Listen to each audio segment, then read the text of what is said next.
예, 언제나처럼 오늘 하루 중에 정치 뉴스 여러분께 말씀드리고요. 함께 생각해보는 뉴스 인앤아웃으로 신율의 뉴스 정면 승부 시작할 텐데요. 오늘도 이우영 아나운서 함께하겠습니다. 안녕하십니까?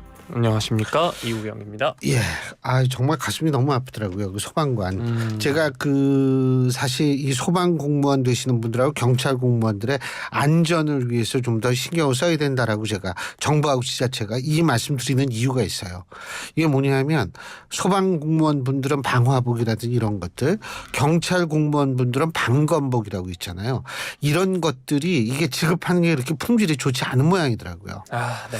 이런 것들을 저는 이 정말 가슴 아픈 일이 생겼을 때 이런 것들부터 좀 고쳐나가는 자세, 이러한 것들이 필요하지 않을까라는 생각이 들고, 사실 이 경찰분들도 치안을 위해서 굉장히 고생을 많이 하시잖아요. 근데 이분들이 예를 들면은 그 흉기를 들고 난동을 부리는 이런 사람들을 제압하는데, 예를 들면 총기라든지 뭐 이런 거 쓰는 거를 굉장히 꺼려할 수밖에 없는 이런 상황. 그러니까 뭐 총기를 마음대로 쓰라는 얘기는 아닌데, 상당히 이분들이 지금 치안 유지를 위해서 혹은 화재라든지 이런 불상사를 진압하는 데 있어서 여러 가지 애로가 많다라는 점, 이런 점을 제가 참 이런 사고가 있을 때마다 생각이 들어요. 예. 그래서 이게 진짜 어떻게 해야 되는지 아주 너무 가슴이 아파서, 여야 대표들이 뭐 내려갔다고는 하는데 이게 내려가 가지고 위로를 하는 것도 굉장히 중요합니다만, 뭐 조금 더 우리가 이런 가슴 아픈 일을 줄인다는 차원에서 그런 점도 좀 생각해야 되는 거 아닌가, 이런 생각이 듭니다. 여러분들도 혹시 뭐 의견이 있으시면 우물정 094하고 샵 094로 의견을 주십시오. 그러면 제가 여러분의 의견을 방송에서 반영하도록 하겠습니다. 짧은 문자 50원, 긴 문자 100원의 유료 문자임을 말씀을 드립니다. 자, 오늘 어떤 얘기부터 해볼까요? 네, 첫 번째로 다뤄볼 소식은 한동훈 비대위원장 발언부터 다뤄보도록 하겠습니다. 한동훈 비대위원장 오늘 국회의원 보수를 말하는 세비와 관련해서 국민 중위소득에 해당하는 정도의 액수를 제안을 했습니다. 올해 국회의원 세비가 지난해보다 1.7% 오른 1억 5,700만 원으로 책정된 것과 관련해서 루틴한 처리였을 거라고 생각한다면서, 다만 이 기회에 세비 문제에 대해서 한번 제안을 드리고자 한다면서 이 중위소득에 해당하는 정도의 액수를 제안을 한 겁니다. 한 위원장은 물가 인상률이라든가 공무원 급여 인상률 관리에 연동되는 것이라고 전제하면서도, 고위공직자가 더 많은 급여를 받는 구조지만 국회의원은 다르다. 국회의원은 국민의 대표이고 단순히 고위공직자가 아니다라는 점을 강조를 했습니다. 임무가 중하고 영예가 높으니까 세비도 높아야 한다는 뜻이 아니라, 국민을 대표하는 직역이기 때문에 상징적으로 우리 국민들 중위소득에 해당하는 정도의 액수를 세비로 받는 것이 어떨까라고 했는데요. 통계청이 조사한 지난해 중위소득은 4인 가구 기준으로 월 540만 원입니다. 한 위원장은 의원이 되고자 하는 분들은 단순한 직업이 아니라 국민에게 봉사하고 헌신하기 위해 이 길에 나선 것이라고 하면서, 여야 진영을 넘어 국민 눈높이를 감안해서 진지하게 논의하자는 말씀을 드린다라고 말을 했습니다. 다만 이 같은 제안이 자신이 제시해온 정치개혁 시리즈와는 다르게 개인의 생각, 사견이라는 점을 덧붙이기도 했고요. 적정 세비에 대해 여러 가지 생각이 있을 텐데 당내에서 충분한 의견을 수렴한 문제는 아니다라고 이야기를 했습니다. 한동훈 위원장이 새로 던진 이슈는 바로 이 세비 삭감입니다. 한 위원장이 이번 주장 어떻게 들으셨나요? 자, 퀴즈 들어갑니다. 아까 가슴이 아파가지고. 540만 원이 중위소득이라 했죠? 4인 가족. 1년이면 연봉 얼마예요? 산수 문제래요. 산수 수학일 수도 있죠. 네. 얼마? 750? 7,500? 이 정도 되겠네요. 7,500. 네. 대략? 750? 7,500. 그렇게 되나요? 540 곱하기 10하면 5,400이죠. 거기다 두 달이 더 있잖아요. 예? 그럼 1,080만 원 더하면 5,800에 1,080만 원 더하면 한 7,000 되나? 그럼 6,500만 원. 우리 신동진 PD님이 경제학과 출신이에요. 계산을 잘해요. 계산기 들고 했대는데 6,500이요? 6,500만 원인데 자, 지금 이 사람들 월급이 1억 5,700만 원이죠. 일단 제가 말씀드리고 싶은 거는 미국하고 영국 같은 경우에 의원 월급이 GDP의 2배 정도밖에 안 됩니다. 1인당 GDP에 우리나라 4배 가깝거든요. 3.7배 정도 돼요. 정확히 얘기하면. 그럼 이거 반으로 깎아야 돼요. 그럼 1억 5,700을 반으로 나누면 얼마예요? 다시 한번 말씀해 주시죠. 1억 5,700을 반으로 나누면 2분의 1. 1억 5,700 하면 이제 한 7,500. 아까부터 왜 이렇게 7,500을 좋아해요? 제가 맞나? 그 정도 받고 싶습니다. 7,500. 네. 7,500인데 지금 한동훈 위원장은 그보다 더 낮게 했는데 전 좋다고 봐요. 근데 제가 말씀드리는 건 절대로 이런 의미가 아닙니다. 그 국회의원들이 일도 안 하는데 월급 많이 받는다 이런 의미는 아니에요. 그 사람들도 나름대로 일은 하고 있습니다. 예? 놀고 먹는 건 아닌데 문제는 뭐냐 하면 저는 왜 이걸 깎아야 된다라고 보냐 하면 맨날 말로만 뭐라 그래요. 민생, 서민 그렇죠. 어쩌고 떠들잖아요. 자, 일본 예를 한번 들어볼까요? 코로나 때 일본 이 참여연 중의원들은 자신들의 월급을 20%씩 스스로 깎았어요. 근데 우리나라는 코로나 때 월급 깎았어요, 이 사람들? 따박따박 잘 받았죠. 예? 그러면서 입으로는 민생 서민 떠드니까 사실 조금 듣기가 곤란하죠. 예? 그렇기 때문에 저는 그런 의미에서 이걸 깎아야 된다는 거예요. 아니 민생 서민 그거 좀 함께 해야지. 자신들도 맨날 입으로 고통 분담하지 말고 코로나 때도 뭐 월급 뭐 깎은 게 아니라 혼자 월급 다 받아먹었으면서 이걸 깎아야 돼요. 그리고 저는 한 가지 참 안타깝게 생각하는 게 한동훈 위원장이 이걸 개인적 의견이라고 얘기하면 안 됩니다. 이거는 당론으로 정해가지고 예? 요번에 총선 공약으로 이걸 내걸어야 돼요. 한 가지 덧붙여가지고 내가 뭐 또 깎아야 되냐 하면은 이 사람들 이제 차량 유지비 우리가 세금으로 대줘요. 네. 150만 원 월. 거기에다가 KTX 항공료 예? 이런 거 부담해주고 아니 그래가지고 그거 다 합하면 연 한 1억 500만 원 돼요. 평균적으로 하면. 그거 다 없애야 돼요. 응? 맨날 돈 없다 뭐 서민을 생각하고 이러려면 1억 500 정도 평균적으로 잡는 거 다 없애고 월급 다 깎고 이렇게 되면은 제가 계산해 보면 한 사람당 국회의원 1인당 1억 5천만 원 정도 줄일 수가 있거든요. 그럼 곱하기 자 퀴즈 들어갑니다. 300 몇 명 얼마예요? 1억 5천만 원 곱하기 300. 300 하면 1억 5천 만 원 곱하기 300. 450억이죠. 450억 맞아요? 우리 기술 감독님이 네. 봤대요. 네. 내가 진짜 내가 원래 이게 숫자가 약해가지고 네. 450억을 줄일 수 있어 적지 않은 돈이에요.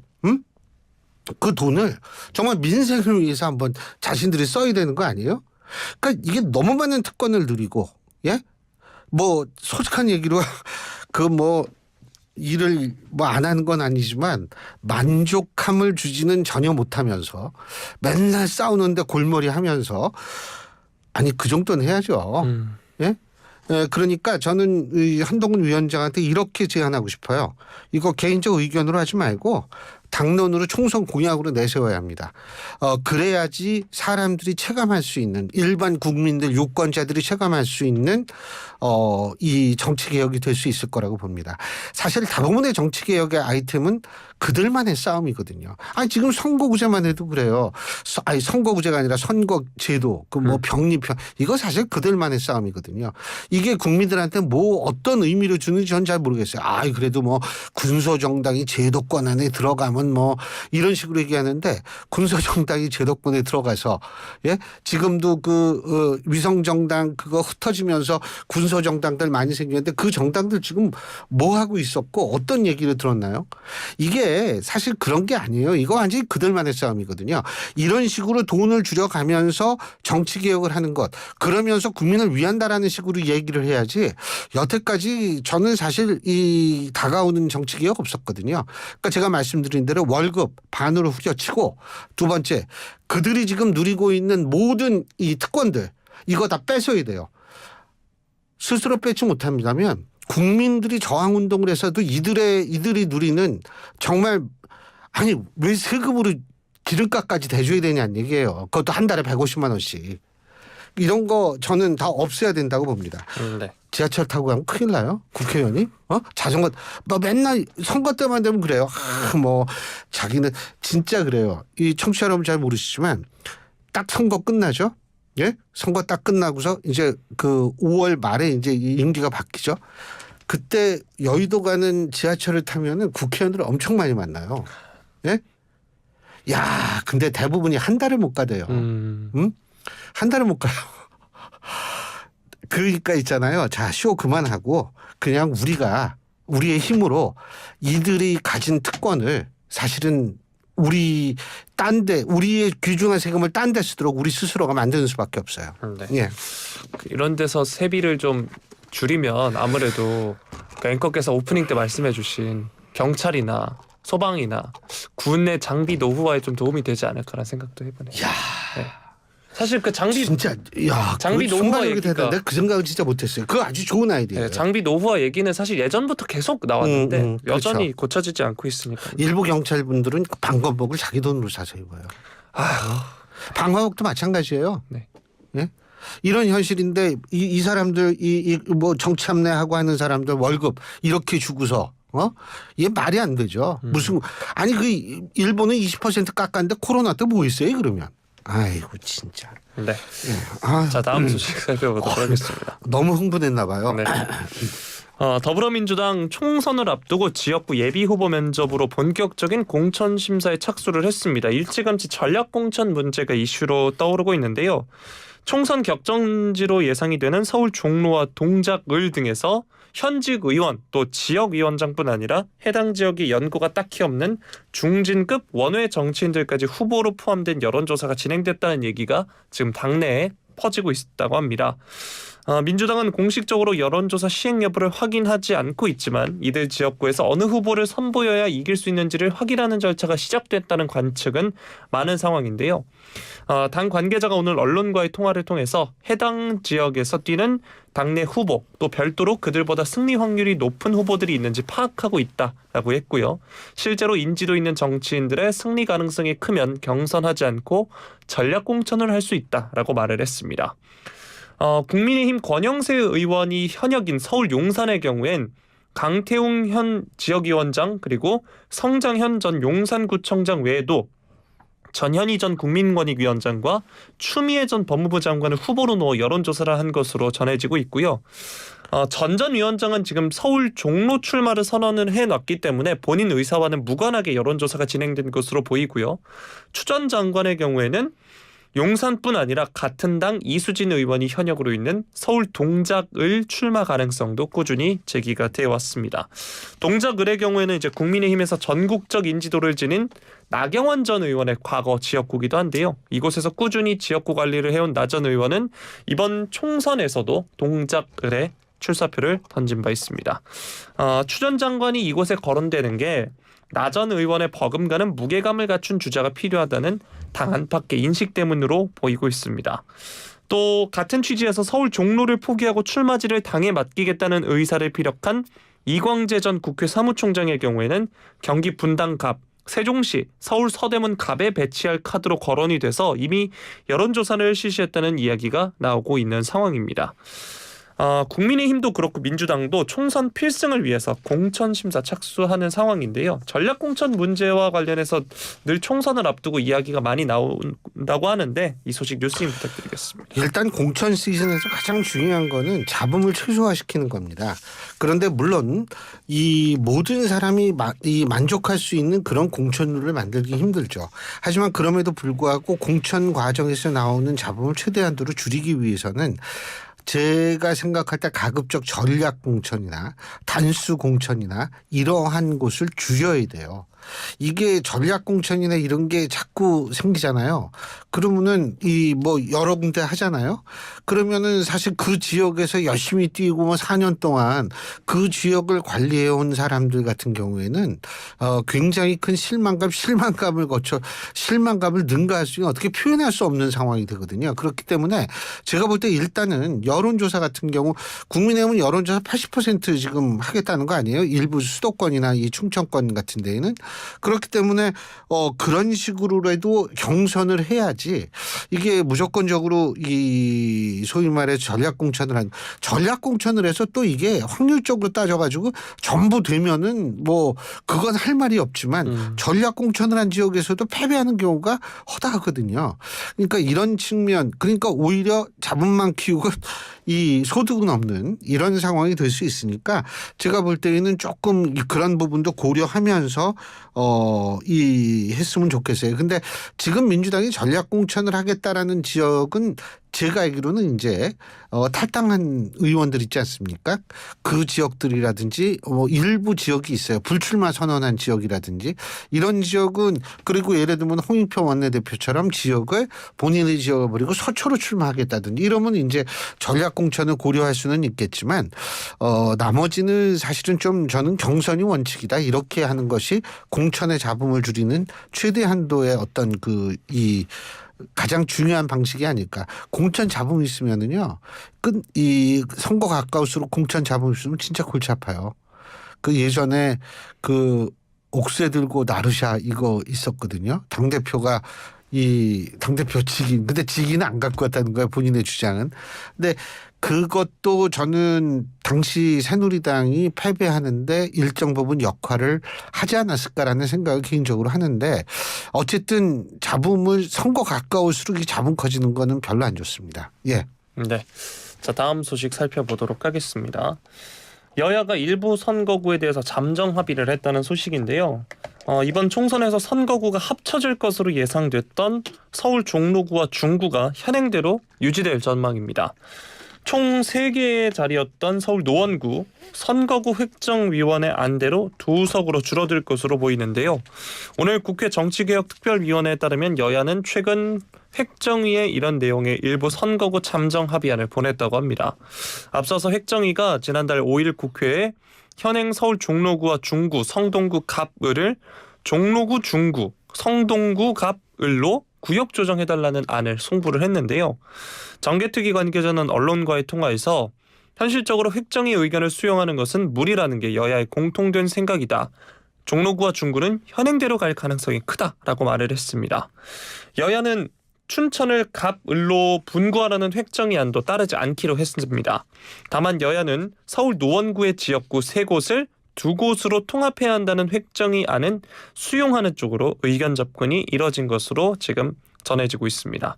자, 여야가 선거구 일부 합의를 했습니다. 총선을 2달 조금 넘게 남긴 상황에서 어제도 그랬지만 여야가 참 선거제를 포함해서 협의해야 할 부분이 많은 상황인데요. 이 소식 뉴스인 부탁드리겠습니다. 선거제는 제가 볼 땐 그들만의 싸움이라고 비춰질 가능성이 높아요. 그거는 실제로 일반 유권자들이 그다지 관심을 갖는 부분은 아닌데 선거구 획정 문제는 이게 다르거든요. 자. 강서죠. 퀴즈 아니에요. 퀴즈 아니에요. 안심해도 돼요. 강서죠. 예? 네. 근데 예를 들면 우리 지역에 강서구도 지금 갑을 이렇게 나눠져 있잖아요. 근데 이게 뭐 어떻게 되는지 모른다. 이렇게 되면 누가 나오는지도 모르고 어디에서 찍어야 될지 모르고 이거는 유권자들의 이익과 직결될 수 있는 문제거든요.